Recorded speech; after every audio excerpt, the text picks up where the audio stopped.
അറിയാതെ പഠിപ്പിച്ചു. നമ്മൾ രാജകുമാരിയായിട്ട് കുട്ടിനെ വളർത്തുന്നു, പക്ഷെ കുട്ടിനെ നമ്മൾ കാണിച്ചു കൊടുക്കുന്നത് അടിമയാവാനായിട്ടാണ്.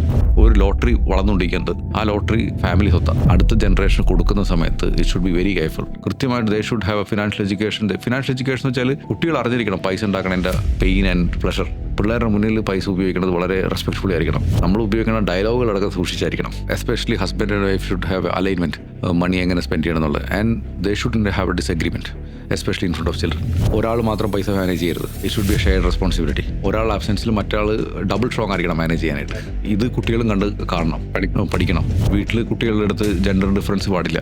വീട്ടിൽ അച്ഛൻ മാത്രം പൈസ ഹാൻഡിൽ ചെയ്യണമെങ്കിൽ പെൺകുട്ടികൾ വളരെ തന്നെ ഈ പെൺകുട്ടികൾ വിചാരിച്ച് എൻ്റെ ഹസ്ബൻഡ് വന്നിട്ട് മാനേജ് ചെയ്യുന്നുള്ളതാണ്. കാരണം ഞാൻ വളരുന്നത് എനിക്കൊരു ഹസ്ബൻഡ് ഉണ്ടാവും, അല്ലെങ്കിൽ ഞാൻ അച്ഛൻ്റെ മോളായിട്ടായിരിക്കും വളരാൻ പോണത്.